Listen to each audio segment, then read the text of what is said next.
Hi viewers, வருங்கால மருத்துவ மாணவர்கள் உங்கள் அனைவருக்கும் சூர்யா நீட் அகாடமியின் வணக்கம். நம்ம இந்த வீடியோல கிளைகாலிசிஸ் சைக்கிள் பத்தி ரொம்ப டீடைல்டா பார்க்க போறோம். ஸோ ஏற்கனவே நம்ம C3 சைக்கிள், C4 சைக்கிள் இதெல்லாமே நம்ம சேனல்ல அப்லோட் பண்ணியிருக்கோம். இதெல்லாம் பிளான்ட்ஸ்ல நடக்கக்கூடிய முக்கியமான ரியாக்ஷன் சைக்கிள்ஸ். ஸோ அதே மாதிரி கிளைகாலிசிஸ் அப்படின்றது ஒரு முக்கியமான ஒரு சைக்கிள். கிளைகாலிசிஸ் எந்த டாபிக் கீழே வருது அப்படின்னு பாத்தீங்கன்னா ரெஸ்பிரேஷன். சோ ரெஸ்பிரேஷன்னா என்ன? இப்ப நம்ம எப்படி ரெஸ்பிரேஷன் பண்றோம்? சோ வெளியில இருந்து ஆக்ஸிஜனை எடுத்துக்கிறோம், பிளஸ் நம்ம பாடியில இருக்கிற வேஸ்ட் கார்பன் டை ஆக்சைடு என்ன பண்ணிடுறோம்? வெளியே அனுப்பிடுறோம். அப்ப ஆக்ஸிஜனை வாங்கிக்கிட்டு கார்பன் டை ஆக்சைடை வெளியில அனுப்புற இந்த மெத்தடுக்கு பேர் தான் என்னது? ரெஸ்பிரேஷன்.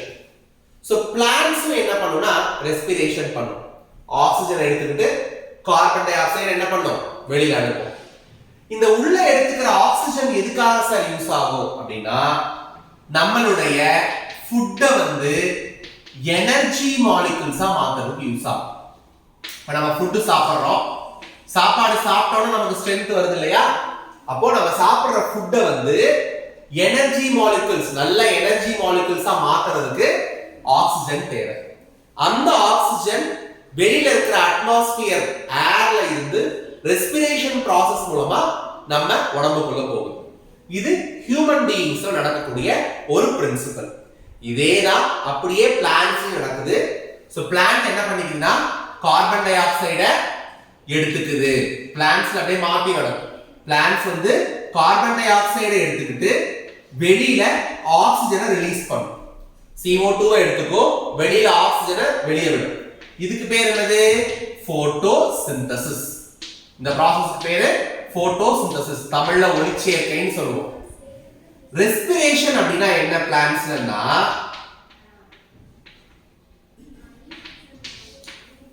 பிளான்ட்னுடைய ஃபுட் எனர்ஜி மாலிகுல்ஸா மாறும் in the presence of oxygen. பிளான்ட்னுடைய ஃபுட் ஹை எனர்ஜி மாலிகுல்ஸா மாறும் with the help of oxygen. ஓகேவா? சோ பிளான்ட் உடைய ஃபுட் என்ன? குளுக்கோஸ். ஆமாவா? அது என்னவா மாற போகுதுன்னா எனர்ஜி மாலிகுல் ATP ஆ மாற போகுது. எனர்ஜி மாலிகுல்ஸ் என்னது? ATP, adenosine triphosphate. சோ இது நம்ம ஹியூமன் பாடியில நடக்கக்கூடிய ரெஸ்பிரேஷன். இது பிளான்ட்ஸ் நடக்கக்கூடிய process. Plants carbon di oxide எடுத்துக்கிட்டு ஆக்ஸிஜனை வெளியில விட்டா அதுக்கு பேரு போட்டோசிந்தசிஸ். ரெஸ்பிரேஷன் அப்படின்னா ஃபுட்டை எடுத்துக்கிட்டு பிளான்ட் ஆல்ரெடி ப்ரிப்பேர் பண்ணி வச்சிருக்கலையா ஃபுட், அந்த ஃபுட்டை ஆக்ஸிஜன் ஹெல்ப்போட எனர்ஜி மாலிகுல்ஸா மாத்த போகும். சோ ஃபுட் குளுக்கோஸ் இந்த பிரசன்ஸ் ஆஃப் ஆக்ஸிஜனா ATP ஆ மாற போகும். இந்த மாதிரி ப்ராசஸ் நடக்கிறதுக்கு மொத்தம் 3 ஸ்டெப் இருக்கு. அதாவது பிளான்ட் அதனுடைய ஃபுட்டை ஆக்ஸிஜன் ஹெல்ப்போட ATP ஆ மாத்துறதுக்கு மொத்தம் 3 ஸ்டெப் நடக்கும். அத ஃபர்ஸ்ட் ஸ்டெப் தான் கிளைகாலிசிஸ். ஃபர்ஸ்ட் ஸ்டெப் என்னது? கிளைகாலிசிஸ். ஓகேங்களா?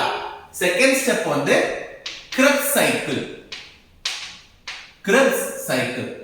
Third step electron transport chain, ETC or ETS அப்படின்னு சொல்லுவாங்க. எலக்ட்ரான் டிரான்ஸ்போர்ட் செயின் இல்லனா எலக்ட்ரான் டிரான்ஸ்போர்ட் சிஸ்டம் அப்படின்னு சொல்லுவாங்க. இந்த 3 நடக்க போகுது. நம்ம ஃபர்ஸ்ட் இந்த வீடியோல பார்க்க போறது கிளைகாலிசிஸ் பத்தி பார்க்க போறோம். சோ கிளைகாலிசிஸ் அப்படினாலே இது ரெண்டா பிரிக்கலாம். குளுக்கோஸ் பிளஸ் லைசிஸ் அப்படின்னு சொல்றோம். குளுக்கோஸ் பிளஸ் லைசிஸ் இல்லனா கிளைகோ பிளஸ் லைசிஸ்னு சொல்லுவாங்க.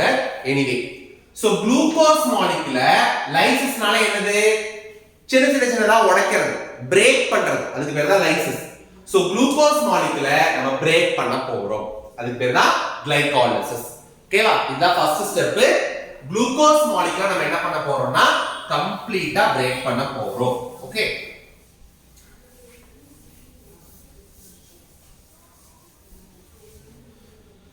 ஃபர்ஸ்ட் குளுக்கோஸ் எடுத்துக்கிறோம். இந்த குளுக்கோஸ் என்னவா மாறும்னா குளுக்கோஸ் 6 பாஸ்பேட்டா மாறும். Glucose 6 phosphate.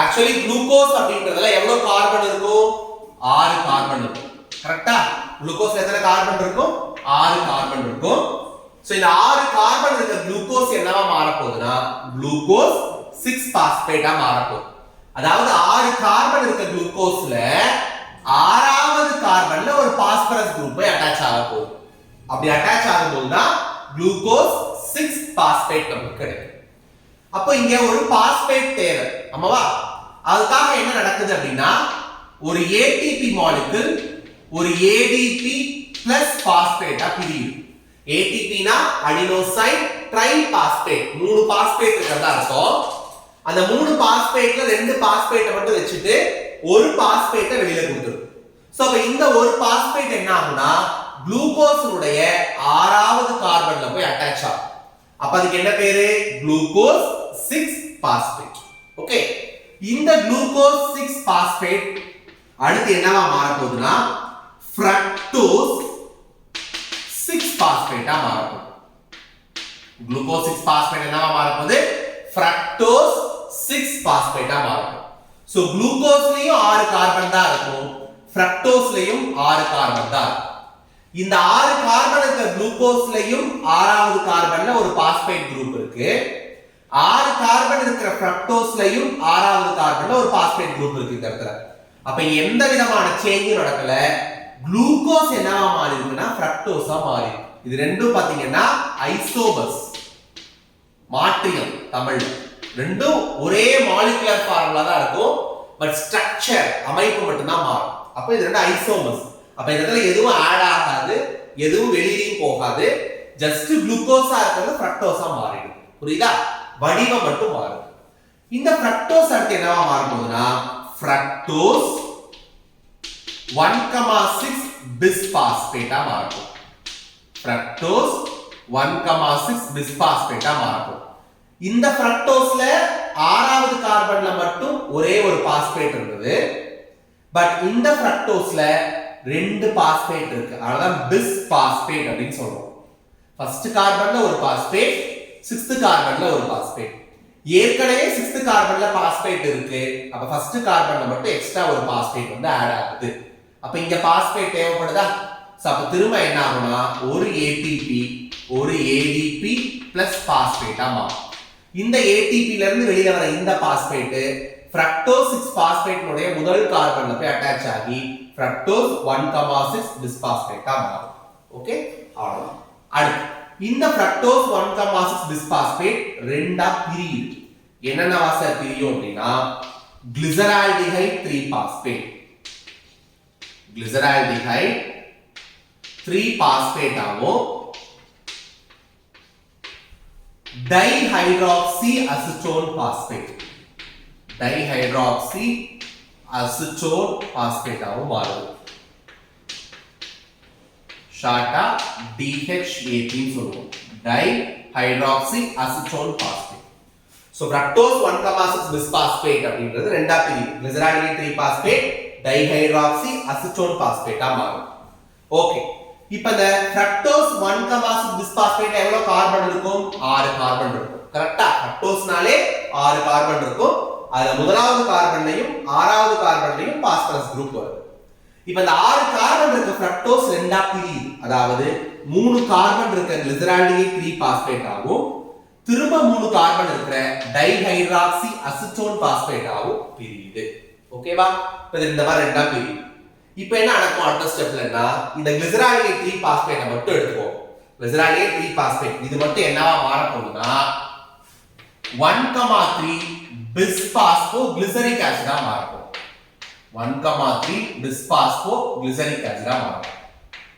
எது கிளிசரால்டிஹைட் 3 பாஸ்பேட் கிளிசரால்டிஹைட் 3 பாஸ்பேட் என்னவா மாறுது 1,3 பிஸ்பாஸ்போ கிளிசரிக் ஆசிடா மாறும் அப்ப இந்த டைஹைட்ராக்சி அசிட்டோன் பாஸ்பேட் என்னவா சார் மாறும்னா நான் பின்னாடி சொல்றேன் இத மட்டும் ஃபர்ஸ்ட் பார்ப்போம் so glyceraldehyde 3 phosphate 1,3 bisphosphoglyceric ஆசிடா மாறுது சோ ஒரு ஆல்டிஹைடா இருந்தது கிளிசரால்டிஹைட் ஒரு ஆல்டிஹைடா இருந்தது அதாவது ஆல்டிஹைட்னா என்ன ஃபங்க்ஷனல் குரூப் CH2 ஒரு ஆல்டிஹைடா இருந்தது ஆசிட் அமிலம் அதாவது COOH ஃபங்க்ஷனல் குரூப்பா மாறுது ஒரு ஆல்டிஹைடா இருந்தது COOH ஃபங்க்ஷனல் குரூப் இருக்கிற ஒரு ஆசிடா மாறும். ஆல்டிஹைட்ல இருந்து ஆசிட் வருதுனாலே கண்டிப்பா அங்க என்ன நடந்திருக்கும்? ஆக்சிடேஷன் நடந்திருக்கும். கரெக்ட்டுங்களா? ஆல்டிஹைட்ல இருந்து ஆசிட் எப்ப கிடைக்கும் நமக்கு? ஆக்சிடேஷன் ஆனதா கிடைக்கும். ஓகேவா? ஆக்சிடேஷன் அப்படின்னா என்ன? ஹைட்ரஜனை ரிலீஸ் பண்றது. ஹைட்ரஜனை ரிலீஸ் பண்றது. அப்போ இந்த இடத்துல ஹைட்ரஜன் ரிலீஸ் ஆயிருக்குன்னு அர்த்தம். ஆக்சிடேஷன்னா ஆக்சிஜன் ஆட் ஆகுறதுன்னு சொல்லலாம், இல்ல ஹைட்ரஜன் ரிலீஸ் ஆகுறதுன்னு சொல்லலாம், இல்ல எலக்ட்ரான் ரிலீஸ் ஆகுறதுன்னு சொல்லலாம். 3 எக்ஸ்பிளனேஷன் இருக்கு. இந்த இடத்துல நம்ம ஹைட்ரஜனை மட்டும் எடுத்துக்கலாம். சோ இந்த இடத்துல என்ன ரியாக்ஷன் நடந்திருக்குன்னா ரிடக்ஷன் நடந்திருக்கு. சாரி, ஆக்சிடேஷன் நடந்திருக்கு. அப்ப ஆக்சிடேஷன் நடந்திருக்குன்னா கண்டிப்பா ஹைட்ரஜன் என்ன ஆகணும்? வெளியில போகும், இல்ல ஆக்சிஜன் உள்ள வரும். நான் இங்க ஹைட்ரஜனை வச்சுதான் நடத்துறேன்னு சொல்லிட்டேன். அப்போ இந்த கிளிசரால்டிகைட் 3 பாஸ்பேட்ல இருக்க ஹைட்ரஜன் என்ன ஆகுதுன்னா வெளியே போகுது. கிளிசரால்டிகைட் 3 பாஸ்பேட்ல ஹைட்ரஜன் என்ன ஆகுது? வெளியே போகுது. அப்படி வெளியில போற ஹைட்ரஜன் என்னவா மாறும்னா NADP கூட போய் சேரும். பாருங்க, இந்த 2 ஹைட்ரஜன் வெளியில போயிருக்கு. எங்க இருந்து? கிளிசரால்டிகைட் 3 பாஸ்பேட்ல இருந்து 2 ஹைட்ரஜன் வெளியில வருது. சோ கிளிசரால்டிகைட் 3 பாஸ்பேட்ல இருந்து வெளியில வந்து இந்த 2 ஹைட்ரஜன் என்ன ஆகும்னா NADP மாலிக்யூல் கூட சேர்ந்து NADPH2 ஆ மாறிடும். NADP கூட சேர்ந்து என்னவா மாறிடும்? NADPH2 ஆ மாறிடும். அவ்வளவுதான். சோ ஒரு ஆல்டிஹைட் காம்பவுண்ட் ஒரு ஆசிடா மாறுது. அப்ப அங்க ஆக்சிடேஷன், ஹைட்ரஜனை லாஸ் பண்ணி ஆகணும். அப்படி லாஸ் ஆகிற ஹைட்ரஜன் எங்க போகுது? NADP மாலிக்யூலுக்கு போய் NADP மாலிக்யூல் என்னவா மாத்திடுது? NADPH2 ஆ மாத்திடுது. நெக்ஸ்ட் ஸ்டெப், இந்த 1,3 பிஸ்பாஸ்போகிளிசரிக் ஆசிட் என்னவா மாற போகுதுன்னா 3-பாஸ்போகிளிசரிக் ஆசிடா மாறும். 3-பாஸ்போகிளிசரிக் ஆசிடா மாறும். அதாவது கிளிசரிக் ஆசிட் தான் இருக்க போகுது. இந்த கிளிசரிக் ஆசிட்ல ஃபர்ஸ்ட் கார்பன், தேர்ட் கார்பன் ரெண்டுத்துலயுமே பாஸ்பரஸ் குரூப் இருந்துச்சு. பட் இங்க எத்தனை? எதுல மட்டும் தான் இருக்கு? தேர்ட் கார்பன்ல மட்டும் தான் இருக்கு. அப்ப ஃபர்ஸ்ட் கார்பன் அந்த பாஸ்பரஸ் என்ன ஆயிடுச்சுன்னு அர்த்தம்? வெளியில போயிடுச்சுன்னு அர்த்தம். அப்படி ஃபர்ஸ்ட் கார்பன்ல இருந்து வெளியில வந்த பாஸ்பரஸ் என்ன ஆகும்னா ஒரு ADP கூட சேர்ந்து, அடினோசைன் டை பாஸ்பேட் கூட சேர்ந்து ATP உருவாக்கும். ஓகே, இந்த இடத்துல ATP வந்து பிரிஞ்சு ADP பிளஸ் பாஸ்பேட் கிடைக்குது. இங்கேயும் இங்கேயும் இந்த இடத்துல ADP பாஸ்பேட் கூட சேர்ந்து ATP ஃபார்ம் ஆகும். இந்த இடத்துல ATP யூஸ் ஆகுது, இந்த இடத்துல ATP ஃபார்ம் ஆகும். சோ 3-பாஸ்போகிளிசரிக் ஆசிடா மாறும். அடுத்த ஸ்டெப் என்னவா மாறுதுன்னா பாஸ்போஈனால் பைருவிக் ஆசிடா மாறும். பாஸ்போஈனால் பைருவிக் ஆசிடா மாறும். ஓகேவா? சோ ஈனால் அப்படினாலே ஒண்ணும் இல்ல, ரிமூவல் ஆஃப் வாட்டர். வாட்டர் வெளியில போகுதுன்னு அர்த்தம், வேற ஒண்ணுமே இல்லை. அப்போ இந்த இடத்துல ஒரு வாட்டர் வெளியில போகும். ஓகே, சோ நீட் எக்ஸாம்ல கேட்பாங்க எந்த ஸ்டெப்ல வாட்டர் வெளியில போகும். 3-பாஸ்போகிளிசரிக் ஆசிட் பாஸ்போஈனால் பைருவிக் ஆசிடா மாறும் பொழுது வாட்டர் வெளியில போகும். ஓகே, அடுத்து பாஸ்போஈனால் பைருவிக் ஆசிட் பைருவிக் ஆசிடா மாறும். சரியா? அப்ப என்ன நடந்திருக்கு? பாஸ்போஈனால்ன்றது வாட்டர் வெளியில போறதுனால ஈனால்னு சொல்றோம். அப்ப அத மறந்துடுங்க. பைருவிக் ஆசிட்ல ஒரு பாஸ்பரஸ் இருக்கு, அதான் பேர் பாஸ்போஈனால் பைருவிக் ஆசிட். அப்ப பைருவிக் ஆசிட் இருக்க இந்த ஒரு பாஸ்பரஸ் வெளியில போயிட்டு வெறும் பைருவிக் ஆசிட் நமக்கு கிடைக்குது. இந்த வெளியில போன பாஸ்பரஸ் அகைன் என்ன பண்ணும்னா ஒரு ADP கூட சேர்ந்து ATP ஃபார்ம் பண்ணும். ADP கூட சேர்ந்து என்ன பண்ணும்? ATP ஃபார்ம் பண்ணும். அவ்வளவுதான். சோ திரும்ப சொல்லுங்க, குளுக்கோஸ் என்ன பண்ணும்னா குளுக்கோஸ் 6-பாஸ்பேட்டா மாற போகுது. அப்போ 6வது கார்பன்ல ஒரு பாஸ்பேட் ஆட் ஆகுது. அப்ப இங்க ஒரு பாஸ்பரஸ் தேவைப்படுது இல்லையா? சோ பாஸ்பரஸ் இங்க தேவைப்படுறதுனால ATP மாலிக்யூல் வந்து பிரிய போகுது. என்னவா பிரியுது? ADP பிளஸ் பாஸ்பேட்டா பிரிஞ்சு இந்த பாஸ்பேட் என்ன ஆகும்னா 6வது கார்பன்ல வந்து அட்டாச் ஆகி குளுக்கோஸ் 6-பாஸ்பேட் கிடைக்கும். இந்த குளுக்கோஸ் 6-பாஸ்பேட் அடுத்து ஃப்ரக்டோஸ் 6-பாஸ்பேட்டா மாற போகுது. எந்த விதமான சேஞ்சும் இல்ல, ஸ்ட்ரக்சர் வடிவம் மட்டும் தான் மாறும். இங்கேயும் 6 கார்பன், இங்கேயும் 6 கார்பன், இங்கேயும் 6வது கார்பன்ல ஒரு பாஸ்பேட் இருக்கு, இங்கேயும் 6வது கார்பன்ல ஒரு பாஸ்பேட் இருக்கு. பட் குளுக்கோஸ் ஆக்கிறது என்னவா மாறிடுது? ஃப்ரக்டோஸா மாறிடுது. இந்த ஃப்ரக்டோஸ் 6-பாஸ்பேட் என்னவா மாறுதுன்னா ஃப்ரக்டோஸ் 1,6 பிஸ்பாஸ்பேட்டா மாறுது. இங்க ஒரே ஒரு கார்பன், அதாவது 6வது கார்பன்ல மட்டும் தான் பாஸ்பரஸ் இருக்கு, இங்க 1,6 அப்ப ஃபர்ஸ்ட் கார்பன்லயும் பாஸ்பரஸ், 6th கார்பன்லயும் பாஸ்பரஸ். அப்ப ரெண்டு பாஸ்பரஸ். ஏற்கனவே 6th கார்பன்ல பாஸ்பரஸ் இருக்கு. அப்ப ஃபர்ஸ்ட் கார்பன்ல இருக்க பாஸ்பரஸ் மட்டும் நம்ம எக்ஸ்ட்ரா ஆட் பண்ணா போதும். அப்ப அந்த ஃபர்ஸ்ட் கார்பனுக்கு ஒரு பாஸ்பரஸ் தேவைன்றதுனால ஒரு ATP என்னவா மாறுது? ADP பிளஸ் பாஸ்பேட்டா மாறுது. திரும்ப இந்த ஃப்ரக்டோஸ் 1,6 பிஸ்பாஸ்பேட் ரெண்டா பிரியுது. என்னவா பிரியுது? கிளிசரால்டிகேட் 3 பாஸ்பேட் ஆகும், டைஹைட்ராக்சி அசிட்டோன் பாஸ்பேட் ஆகும் பிரியுது. 6 கார்பன் இருக்க ஃப்ரக்டோஸ், 3 கார்பன் இருக்க கிளிசரால்டிகேட் ஆகும், 3 கார்பன் இருக்கிற டைஹைட்ராக்சி அசிட்டோன் பாஸ்பேட் ஆகும் பிரியுது. இப்போ இந்த கிளிசரால்டிகேட் 3 பாஸ்பேட்டை மட்டும் எடுத்துக்கோங்க. இது அடுத்து என்னவா மாறுதுன்னா 1,3 பிஸ்பாஸ்போ கிளிசரிக் ஆசிடா மாறும். சோ ஒரு ஆல்டிஹைட் ஆசிடா மாறும். அப்ப ஆக்சிடேஷன். அப்ப ஒண்ணா ஆக்சிஜனை சேர்த்துக்கணும், இல்ல ஹைட்ரஜனை வெளிய அனுப்பணும். அப்ப இதுல ஹைட்ரஜன் வெளியில வருதுன்னு அர்த்தம். அந்த வெளியில வர ஹைட்ரஜன் என்ன சார் ஆகுது? அதுதான் முக்கியம். அந்த வெளியில வர ஹைட்ரஜன் ரெண்டு ஹைட்ரஜனும் NADP மாலிக்யூல் கூட சேர்ந்து NADPH2 மாலிக்யூலா மாறுது. ஓகேவா? அடுத்து இந்த 1,3 பிஸ்பாஸ்போ கிளிசரிக் ஆசிட் என்னவா மாறும்னா 3 பாஸ்போ கிளிசரிக் ஆசிடா மாறும். இங்கேயும் கிளிசரிக் ஆசிட், இங்கேயும் கிளிசரிக் ஆசிட். ஆனா இங்க ரெண்டு phosphorus, first carbon, third carbon, ரெண்டு பாஸ்பரஸ். இங்க ஒரே ஒரு கார்பன், தேர்ட் கார்பன்ல மட்டும் தான் பாஸ்பரஸ். அப்ப என்ன ஆகும்னா இந்த ஃபர்ஸ்ட் கார்பன்ல இருக்க பாஸ்பரஸ் என்ன ஆகுதுன்னு அர்த்தம்? வெளியில வருதுன்னு அர்த்தம். அப்ப இந்த ஃபர்ஸ்ட் கார்பன்ல இருக்க பாஸ்பரஸ் வெளியில வர்றது ஒரு ADP கூட சேர்ந்து ATP-ய ஃபார்ம் பண்ணும். இந்த 3 பாஸ்போ கிளிசரிக் ஆசிட் பாஸ்போ ஈனால் பைருவிக் ஆசிடா மாறுது. ஈனால் அப்படினாலே வாட்டர் வெளியில போகுதுன்னு அர்த்தம். அப்ப இந்த ரியாக்ஷன்ல வாட்டர் வெளியில போகும். அடுத்து பாஸ்போ ஈனால் பைருவிக் ஆசிடா மாறுது. சோ இங்க இருக்க ஒரு பாஸ்பரஸ் காணாம போயிடுச்சு. அப்ப அந்த பாஸ்பரஸை வெளியில ரிலீஸ் பண்ணிடுச்சுன்னு அர்த்தம். அப்படி வர பாஸ்பரஸ் ADP கூட சேர்ந்து ATP-ய ஃபார்ம் பண்ணும். ஓகேவா? இதுதான் கிளிசரால்டிகேட் 3 பாஸ்பேட் உடைய மெக்கானிசம். இப்போ இந்த டைஹைட்ராக்சி அசிட்டோன் பாஸ்பேட் என்ன சார் பண்ணும்னா ஒரு கட்டத்துக்கு மேல இந்த டைஹைட்ராக்சி அசிட்டோன் பாஸ்பேட்டும் கிளிசரால்டிகேட் 3 பாஸ்பேட்டா மாறும். ஃபர்ஸ்ட் உருவாகிற கிளிசரால்டிகேட் 3 பாஸ்பேட்ல இருந்து இந்த ரியாக்ஷன்லாம் நடந்து நமக்கு ஒரு பைருவிக் ஆசிட் கிடைக்குது. திரும்ப என்ன நடக்கும்னா இந்த டைஹைட்ராக்சி அசிட்டோன் பாஸ்பேட் திரும்ப கிளிசரால்டிகேட் 3 பாஸ்பேட்டாவே மாறும். திரும்ப ஒரு தடவை என்ன ஆகும்னா இந்த டைஹைட்ராக்சி அசிட்டோன் பாஸ்பேட்ல இருந்து உருவான கிளிசரால்டிகேட் 3 பாஸ்பேட் 1,3 பிஸ்பாஸ்போ கிளிசரிக் ஆசிடா மாறும். அதுல இருந்து 3 பாஸ்போ கிளிசரிக் ஆசிட் கிடைக்கும். அதுல இருந்து பாஸ்போ ஈனால் பைருவிக் ஆசிட் கிடைக்கும். அதுல இருந்து பைருவிக் ஆசிட் கிடைக்கும். அப்ப கிளிசரால்டிகேட் 3 பாஸ்பேட்ல இருந்து இந்த ஸ்டெப் ஒரு தடவை நடக்கும். அகைன் டைஹைட்ராக்சி அசிட்டோன் பாஸ்பேட் கிளிசரால்டிகேட் 3 பாஸ்பேட்டா மாறின பிறகு திரும்ப இன்னொரு தடவை நடக்கும். அப்ப இந்த சைடு இருக்க ரியாக்ஷன் எல்லாமே 2 டைம்ஸ் நடக்கும்.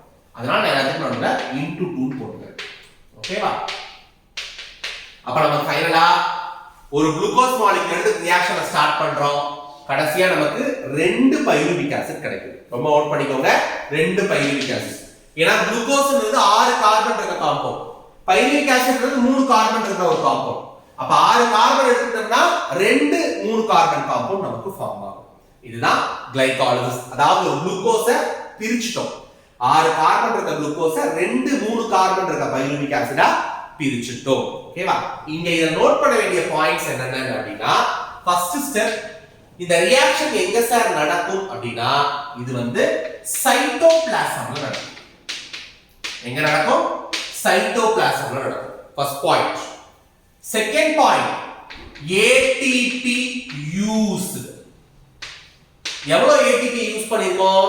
இங்க பாருங்க, இந்த இடத்துல ஒரு ATP வந்து யூஸ் பண்ணி ஒரு பாஸ்பேட் வெளியில கொண்டு வந்திருக்கோம். இந்த இடத்துல அதே மாதிரி ஒரு ATP யூஸ் பண்ணிருக்கோம், ஒரு பாஸ்பேட் வெளியில கொண்டு வந்திருக்காங்க. அப்ப 2 ATP யூஸ் ஆயிருக்கு. ஓகேயா? Next ATP formed. எவ்வளவு ATP இந்த சைக்கிள்ல ஃபார்ம் ஆயிருக்கு? எங்கெல்லாம் ATP ஃபார்ம் ஆயிருக்குன்னு சொல்லுங்க. இந்த இடத்துல ஒரு ATP ஃபார்ம் ஆயிருக்கு, இந்த லாஸ்ட் ஸ்டெப்ல ஒரு ATP ஃபார்ம் ஆயிருக்கு. அப்போ 2 ATP ஃபார்ம் ஆயிருக்கு அப்படின்னு சொல்லக்கூடாது. ஏன் சார்? கிளிசரால்டிகேட் 3 பாஸ்பேட் வந்து இந்த ரியாக்ஷன் நடக்கும்போது 2 ATP கிடைக்கும். திரும்ப டைஹைட்ராக்சி அசிட்டோன் பாஸ்பேட் என்னவா மாற போகுது? கிளிசரால்டிகேட் 3 பாஸ்பேட்டா மாறி ரியாக்ஷன் நடக்கிறப்போ 2 ATP கிடைக்கும். அப்ப டோட்டலா எத்தனை ATP கிடைக்குது? 4 ATP. இந்த ஸ்டெப்ஸ் எல்லாமே 2 டைம் நடக்கும்னு சொன்னேன். கிளிசரால்டிகேட் 3 பாஸ்பேட்ல இருந்து ஒரு தடவை நடக்கும். அப்புறம் டைஹைட்ராக்சி அசிட்டோன் பாஸ்பேட் கிளிசரால்டிகேட் 3 பாஸ்பேட்டா மாறின பிறகு செகண்ட் டைம் நடக்கும். அப்போ ஒரு டைம் நடந்தா 2 ATP கிடைக்குது. 2 டைம் இந்த சைக்கிள் நடக்கும்போது 4 ATP கிடைக்கும். சரியா? அப்ப ATP ஃபார்ம் எவ்வளோ? 4 ATP. நெக்ஸ்ட் அதே மாதிரி NADPH2 ஃபார்ம். எத்தனை NADPH2 ஃபார்ம் ஆகுது? ஒரு டைம் நடந்தா ஒரு NADPH2 ஃபார்ம் ஆகுது. அப்ப இதே சைக்கிள் திரும்ப நடக்கும் இல்லையா? அப்ப எத்தனை NADPH2 ஃபார்ம் ஆகுது? 2 NADPH2 ஃபார்ம் ஆகுது. பிளஸ் குளுக்கோஸ் நமக்கு என்ன கிடைக்குது? 2 மாலிக்யூல்ஸ் ஆஃப் பைருவிக் ஆசிட் கிடைக்குது. இவ்வளவுதான். இத மட்டும் நீங்க ஞாபகம் வச்சுக்கிட்டா போதும். நடுவுல என்சைம்ஸ் எல்லாம் கொடுத்திருப்பாங்க சில புக்ஸ்ல, பட் NCERT ல என்சைம்ஸ் கொடுத்திருக்க மாட்டாங்க. அதனால இந்த கிராஷ் கோர்ஸ் அப்படின்றதுனால நீங்க இந்த என்சைம்ஸ் எல்லாம் படிச்சு நீங்க டைம் வேஸ்ட் பண்ண வேண்டாம். எதுல இருந்து என்ன கிடைக்குது, எவ்வளவு யூஸ் பண்றாங்க, எவ்வளவு ஃபார்ம் ஆகுது அப்படின்றத மட்டும் நீங்க தெளிவா ஞாபகம் வச்சுக்கிட்டா போதும். அப்ப ATP 2 யூஸ் பண்றாங்க, 4 புதுசா ஃபார்ம் ஆகுது. அப்ப நெட் கெயின் எவ்வளவு? நமக்கு லாபம் எத்தனை? 2 ATP தான். 4 ATP ஃபார்ம் ஆனாலும் 2 ATP யூஸ் ஆயிடும். ஏற்கனவே ஃபார்ம் ஆகி இருந்த 2 ATP யூஸ் ஆயிடும். அப்ப புதுசா நமக்கு லாபம்னு பார்த்தா 2 ATP இது கேட்பாங்க. ஓகேவா? அவ்வளவுதான். சோ கிளைகாலிசிஸ் சைக்கிள் நம்ம ரொம்ப டீப்பா பார்த்துட்டோம். அதாவது குளுக்கோஸ்ல இருந்து பைருவிக் ஆசிட் கிடைக்கிற ஒரு சைக்கிளை நம்ம ரொம்ப டீப்பா இதுல பார்த்திருக்கோம். சோ இந்த வீடியோ உங்களுக்கு பிடிச்சிருந்தா லைக் பண்ணுங்க, ஷேர் பண்ணுங்க இது உங்க ஃப்ரெண்ட்ஸுக்கும். எல்லாரும் சேர்ந்து படிங்க. கண்டிப்பா நீங்களும் டாக்டர் ஆவதற்கு சூர்யா நீட் அகாடமி உங்களை வாழ்த்துகிறது. நம்ம சூர்யா நீட் அகாடமியில ரிப்பீட்டர்ஸ்க்கு நம்ம பாத்தீங்கன்னா கிளாஸஸ் நியூவா ஜாயின் பண்ண போறோம். அதாவது ஒரு வருஷத்துக்கு நீட்டுக்கு பயிற்சி கொடுக்கறதுக்கான பயிற்சி வகுப்புகள் செப்டம்பர் மாதத்துல இருந்து நம்ம அகாடமியில துவங்க இருக்கு. தமிழ் மீடியமுக்கு தனியா கோச்சிங்கும் இங்கிலீஷ் மீடியமுக்கு தனியா கோச்சிங்கும் நம்ம செப்டம்பர்ல ஸ்டார்ட் பண்ண போறோம். சோ என்னென்ன ஸ்டூடெண்ட்ஸ் எல்லாம் 1 இயர் நம்ம அகாடமியில படிக்கணும்னு நீங்க நினைக்கிறீங்களோ நம்ம அகாடமி நம்பருக்கு கால் பண்ணி உங்க பேரை நீங்க இப்பயே ரெஜிஸ்டர் பண்ணிக்கோங்க. அட்மிஷன்ஸ் நீங்க பின்னாடி போட்டுக்கலாம். ஓகேவா? இந்த வீடியோவை ஷேர் பண்ணுங்க, எல்லாரும் சேர்ந்து படிங்க. தேங்க்யூ.